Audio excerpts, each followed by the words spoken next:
Guruve Gaurachandraya Radhikaya Tadale Krishnaya Krishna Bhaktaya Tad Bhaktaya Namo Namaha Vanchakalpatrubhischa Kripa Sindhube Vacha Patitanam Bhavanebhyo Vaishnavebhyo Namo Namaha Jaya Shri Krishna Chaitanya Prabhu Nityananda Shri Advaita Gadadhara Srivasadi Gaura Bhaktavinda Hare Krishna Krishna Krishna Hare Hare Hare Rama, Rama Rama, Hare Hare.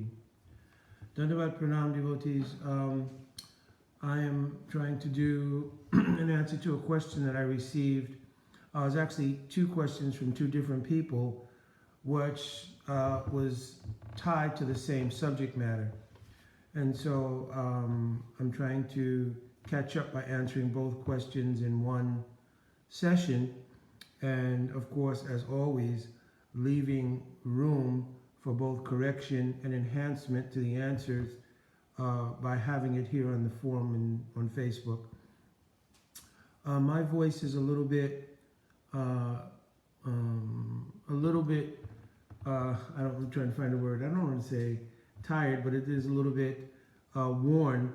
We just had a 1 week Bhakti yoga workshop, a kind of intensive. And so I was speaking quite a bit over the last week, and both my good wife and the kind devotees have given me both some aid and care in the form of herbs, lozenges, oils, just everything, and also under instruction not to speak too long or to speak too loud. So hopefully everything is loud and clear here. Because I have the volume turned up and everything. At the same time, I've got to be careful not to strain my voice. And I have questions and answers class this very evening. So that being said, the questions, and I'm paraphrasing them because I'm putting both together, was regarding what is Gyan in Bhakti. One question dealt with the amount of information that it seems that there's so much information in Bhakti. How is it possible that for us to be successful in Bhakti, we have to learn all of these things? So that was the gist of one of the questions. The other question was, someone was speaking to someone who was in a position of significance in one Sangha, and they mentioned that there's a lot of people who have Gyan, indicating that, someone may be very sastravid, means they're very learned in sastra, but it's just Gyan, and real bhakti is sort of in the heart, and it comes by, living bhakti. I'm paraphrasing. I think the statement was more like, don't be attracted to just Gyan, but actually live bhakti. And the person was a little bit bewildered by the statement, but because the person whom they heard it from was in a position of authority and significance for them, they didn't want to directly ask the question to that person, or they didn't want to ask for a more complete explanation, which happens sometimes that I've seen literally where, due to the intimidation based on the social status someone has within the Bhakti community, there is a sense of not clearing your doubts completely for fear that you may upset, or especially if it's done in a public forum, you may upset the atmosphere of that forum, or even upset the person whom you're addressing your question to. So, of course, this is unhealthy in Bhakti, because the whole basis of Bhakti is to ask relevant questions and to get clarity from that person in whom you've reposed your faith, or who you see as authority, to get clear answers and get your doubts removed. I told a story once of someone who was asked about the appropriate time in our unfoldment in Bhakti to practice Raganuga Bhakti. And the answer that the person of authority gave was so, first of all, there was many wrong components to it. Secondly, there were such intimidating and disparaging factors about Raganuga Bhakti, perhaps not intended, that the person walked away considering Raganuga Bhakti to be something as evil or as a distraction practically to practicing bhakti. So, we have to be very, very careful. I have another instance in which a young lady and her husband used to come and hear Harikatha fairly regularly, especially the husband, actually.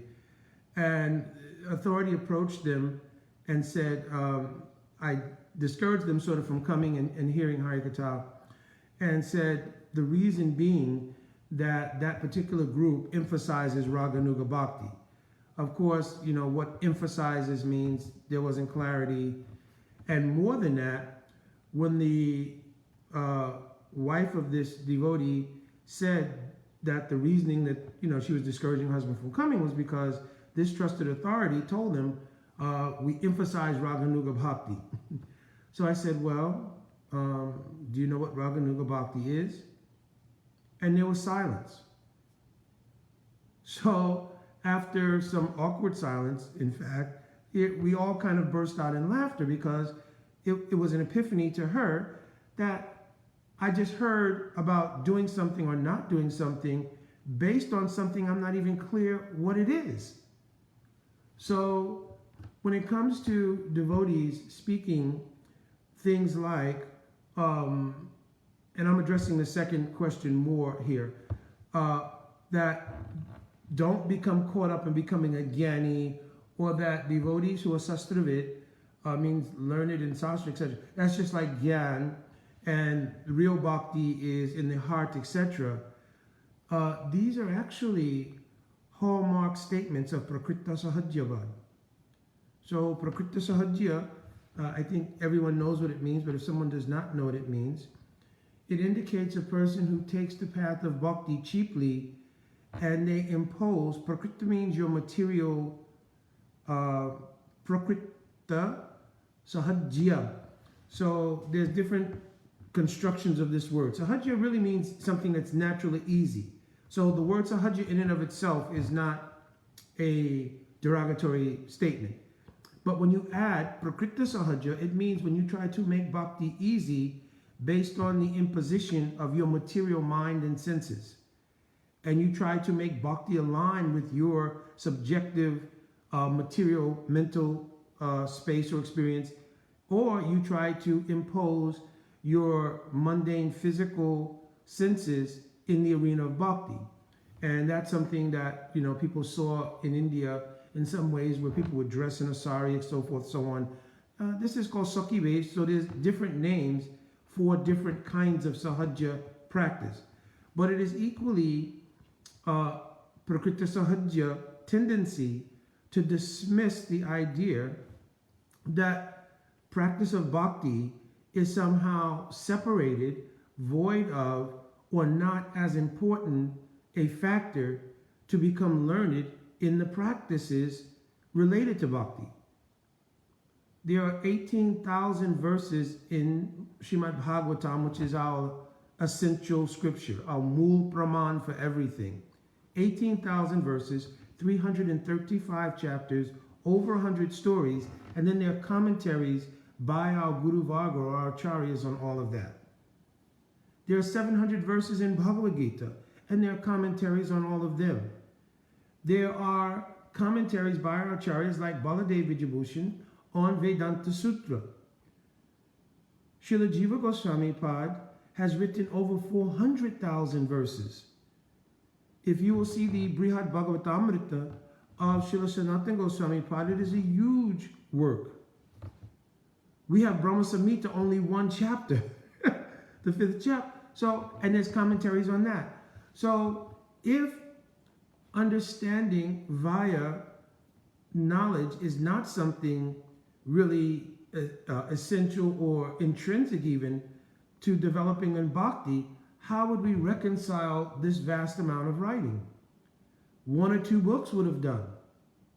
But here you have a myriad of topics in bhakti covered, and covered in thousands and thousands of verses. And even more to that point is there is a continuum.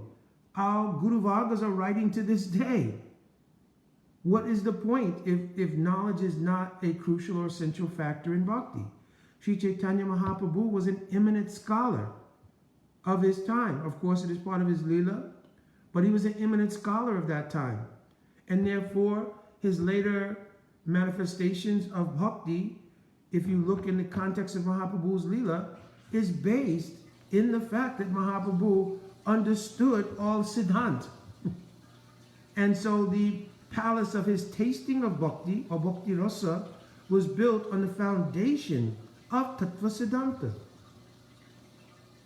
So the dismissal of the need, or even the persons who are trying to understand very clearly tattva siddhanta as being just gyan, and that just being gyan as some opposition to the sort of organic, natural feeling that's bhakti in somebody's subjective experiences, is kind of ridiculous in one sense.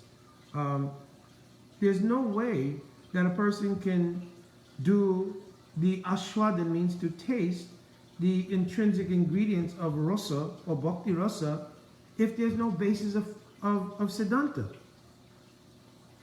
If you want to understand even what the rasa is, Ujjwal Nilamani is not a small work.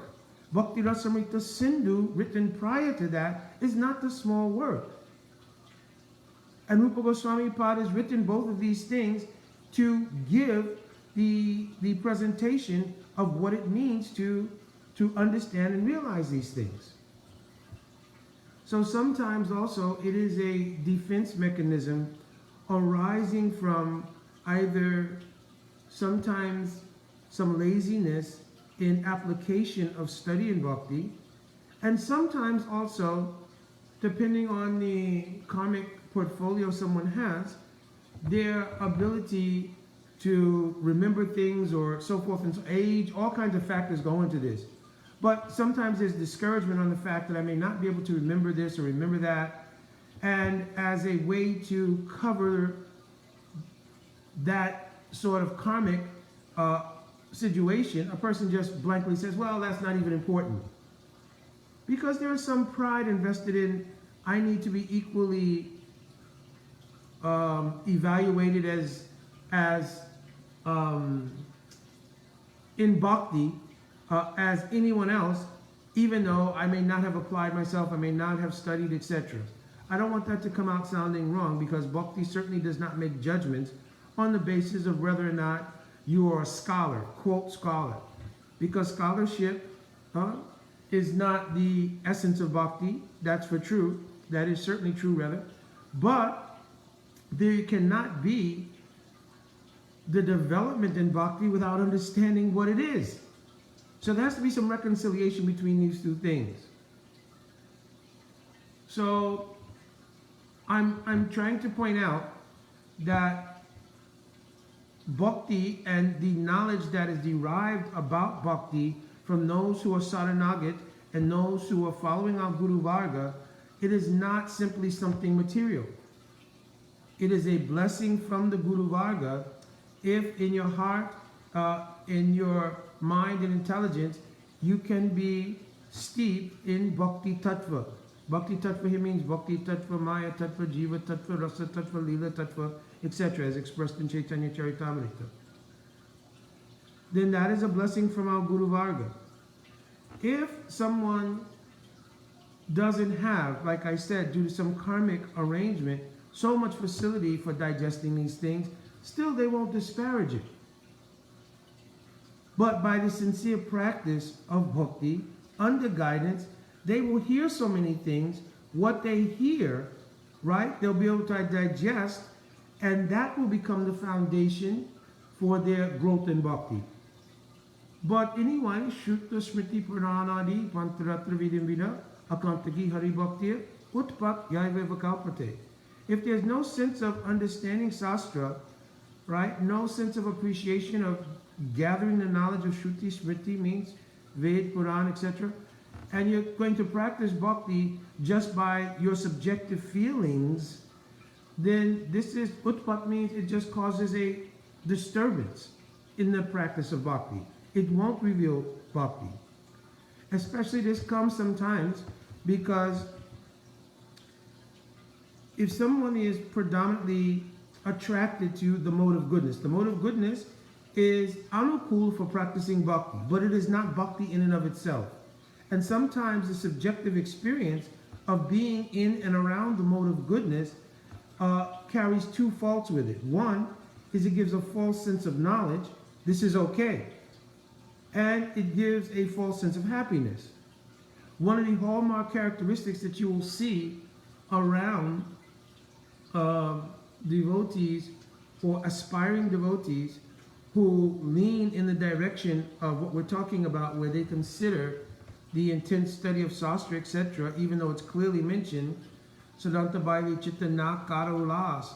We should not be lazy in the matter of studying Siddhant, even when it is difficult Siddhant. Right? But you'll see the devotees who, aspiring devotees, I should keep saying, who push back sort of against that idea and want to make everything about the subjective feelings of the heart, you'll find that most of their conversations in bhakti and so forth tend to revolve around themselves and their interactions with others who are absorbed in themselves. When the exact mood of bhakti is based on being absorbed in what is anukula, what is pleasurable for Krishna Chaitanya Mahaprabhu. So we have to be very careful about how we view what is knowledge. Even Jiva Goswami Pad has written the most complete verse describing what is pure bhakti. Anya abhilasita sunya jnana karamadi anavritam anukulyena Krishna anusilanam bhakti uttama. In this verse, the second part, anukulyena Krishna anusilanam, the root word or the dhatu seal means endeavors. So these endeavors are for everything that is anukul for bhakti. Because what is anukul for bhakti means what is anukul for Krishna, for service to Krishna. And in the first part of that verse it describes then how do we view gyan. Anya abhilasita sunya gyan karma adi anavritam. That gyan and that karma and other activities which do not cover bhakti is what is disparaged here, what is discouraged here. So then Rupa Goswami and Jiva Goswami go on to explain what kind of knowledge is not favorable for bhakti. Jiva, Brahma, Aikya Gyan, the knowledge that leads to impersonalism or leads to self-interest is not favorable for bhakti. But he describes Tat Parartha Gyan. Here the word Tat refers to Krishna. That knowledge of what is Krishna, what is Krishna's Maya, what is Krishna's Dham, what is Krishna's Leela, what is Krishna's Rasa, all these things, that is favorable knowledge. And Tvam Parartha Gyan, what is knowledge of the Atma, what is knowledge of the conditioned Atma, the liberated Atma, the nature of the Atma's unfoldment in Bhakti to Swarup Siddhi, all of these things are favorable to Bhakti.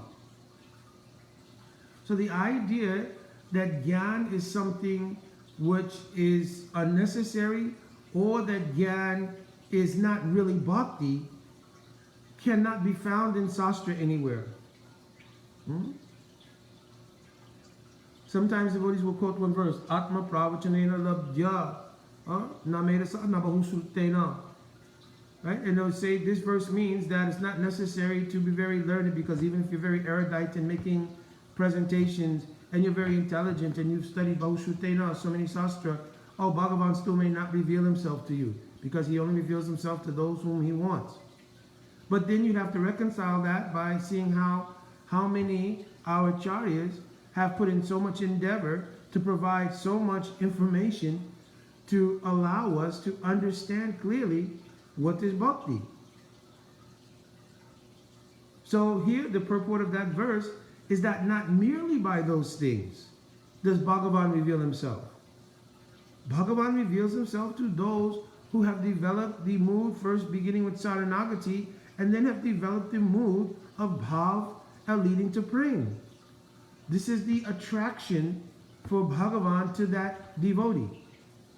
So it is not based on scholarship, but certainly coming to the point of understanding what the Bhav, going through the stages of Shraddha, sadhu sangha, bhajana kriya, anattanavritti, coming to nishta. If you don't have sufficient knowledge in bhakti, how will you know how to practice? How will you recognize when you're not practicing properly? How will you recognize even the symptoms of your advancement? Our acharyas wrote all these things in order to be a guide or a manual for us. If you don't understand these things, or you don't imbibe these things, how you practice bhakti? On the other hand, if a person develops immense scholarship and it's simply to serve their self-interest in the form of perhaps pratishta, meaning pride or tasting their own achievements, then this is non-different from the person who has no knowledge and is tasting the idea of I'll become involved in bhakti by my subjective heart feelings. Both extremes are not bhakti. When Rupa Goswami Pad was writing Uttamadikar in the eligibility to practice bhakti, he mentions Sastra Yukti Suni Punya Dridha Shraddha Yanra Uttamadikari Se Tare Samsar. That a person who is Sastra Yukti Suni Punya, their faith has become dridha, very fixed, because they understand Sastra, and Yukti means the meaning, logic, realizations regarding Sastra. Suni Punya means they have accomplished that depth of understanding regarding what is Sastra and Sastra Yukti. So for practicing bhakti, it is considered this is Uttam Adhikar. This is a level to be achieved in facilitating our unfoldment in bhakti. So hopefully by addressing that first question, the second question, then I gave some hint to the first question of why it is necessary and why there's such a volume of information in bhakti. So also how you approach that information is important, because we're not after data collection or information retainment. We are after realizations which are embedded in the writings of the acharyas. So in the mood of Saranagati, doing bhajan, meaning doing harinam, following all Vaishnav sadachar, following the guidance of Guru and being under guidance more specifically of Guru and Sadhus, then under their guidance we're doing swadhyay. Swadhyay means study in order to understand and extract those things which are favorable for the practice of bhakti. Understand? So this is why they have, even to this day, acharyas continue to write and to allow us to get more and more information for the purpose of helping us to unfold in bhakti. They're not to be not to be taken as banners of scholarship, and neither are they meant to set up sort of some alternative. Well, we could go down the path of that, but the real path is emotional bhakti, or bhakti generated from how I feel in my heart. The latter, just how things feel in my heart, is the complete path to Prakriti Sahajyavad. And the other path is a complete path to becoming Mayavad, because the path of Gyan, right, when it is void of bhakti, then it becomes like Mayavad. Because the person becomes so obsessed in Gyan that the object of knowledge is lost. So hopefully this gave some answer to both questions. And as I said, we were having a workshop during the week, so I was unable to answer many questions. I do see that there's some other questions that are here. Maybe some I will answer on the phone conference. And in fact, I think I'll take this opportunity. Let me just get it out here. But every night during the week, Monday through Friday, we have a phone conference. And this phone conference was started by a very dear friend and like Shiksha Guru for me, and senior person to me, Shriman Bhumipati Prabhu. He started this conference almost 20 years ago, definitely at least 18, 19 years ago. And he has been so dedicated and so steady in this seva that he's maintained it nightly. I've never seen a night during the times we're supposed to have it that we did not have it. Certainly there's been nights when I've been not well or somebody else has been not well, we haven't been on. But Bhumipati, through sickness, through health, through everything, he's maintained this phone conference. And Al Srila Gurudev directly blessed him that he was very happy with this seva. In fact, our whole workshop this week, which was an intensive, was based from the phone conference.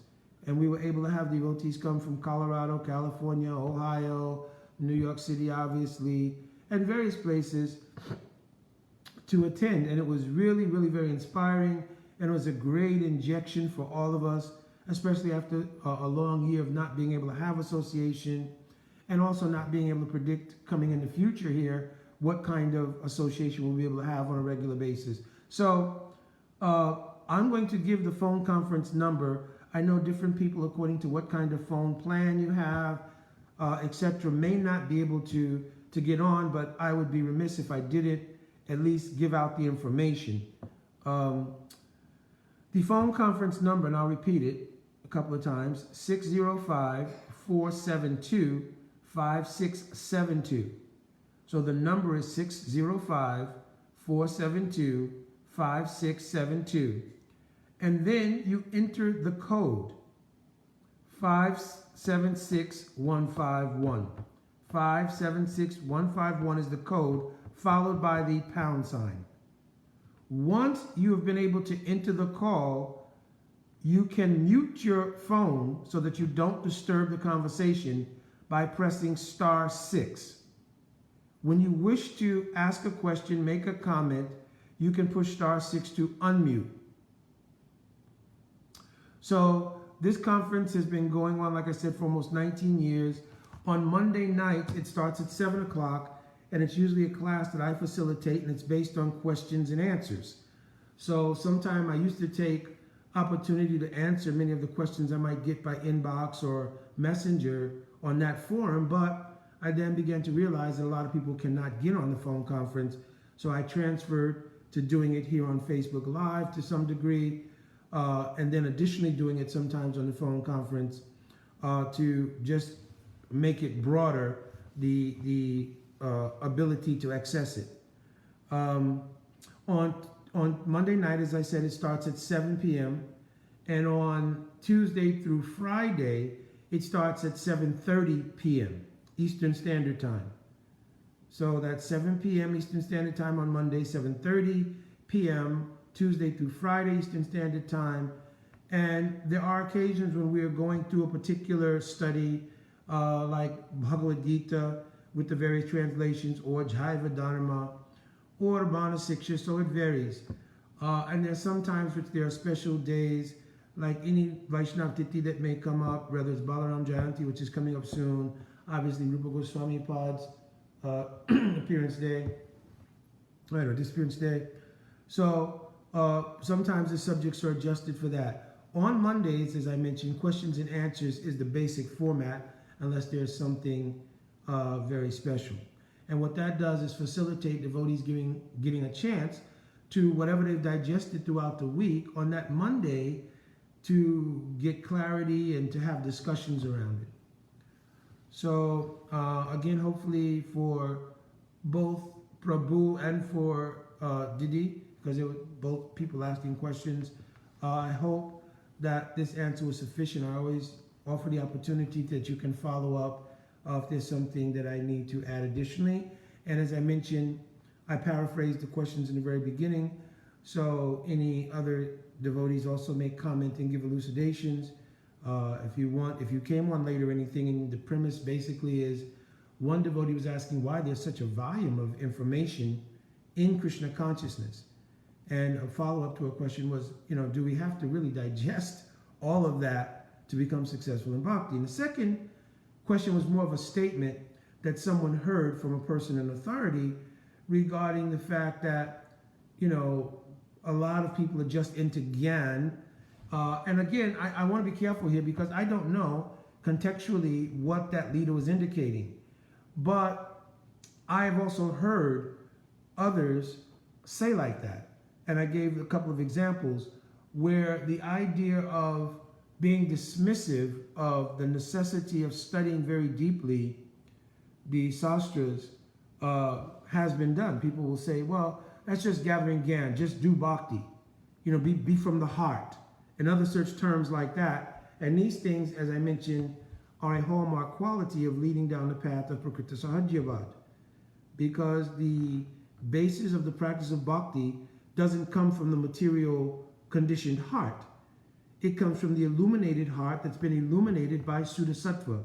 How to attain and practice in such a way to obtain Suddha Sattva is written in volumes of books given by our Guru Varga and by our Acharyas, right down to our Srila Prabhupada, our Srila Gurudev, who wrote voluminously, right, even though there were so many things written already, in order to allow us to understand this process.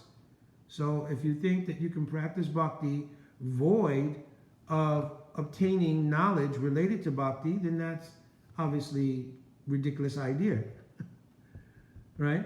And that someone may have deep considerations and deep understanding of the Shastra, we should look very lovingly, oh, Guru Varga has blessed that person, right? I look very lovingly at devotees in any capacity. That devotee was blessed with such ability to do kirtan.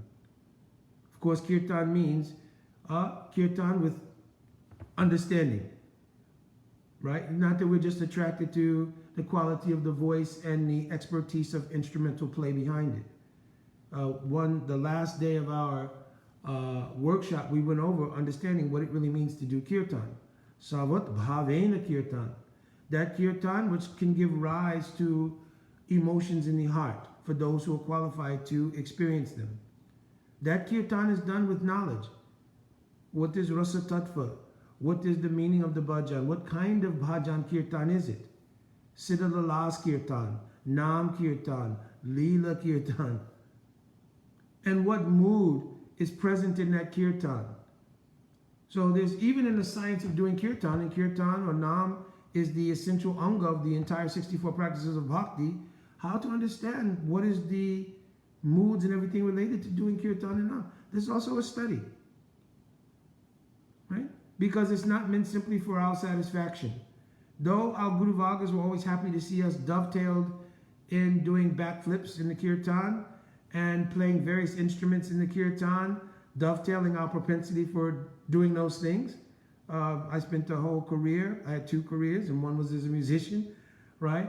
But I don't really have an attraction to mixing what was my professional life as a musician with practicing bhajan life. I don't have that attraction, but I'm not disparaging it. If somebody has attraction to playing a particular instrument for doing the kirtan, it's fine.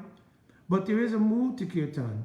And there's a reason why kol and kartal, or mridanga and kartal, are the essential ingredients of kirtan. In Kaituri, Janava Ma, who presided over the big festival that Narottam Das put on there, she gave approval to the kirtan that was presented by Narottam. And there's a reason for it, because it was completely anukul to developing moods in bhakti. So we cannot just, like I said, by heart feelings, you can inject, we'll play djembe drum in the kirtan. It is not some super negative thing, so don't misunderstand. Mukunda was saying we should never have a djembe in the kirtan. I'm not saying. But we should have perspective. Djembe drum was not made.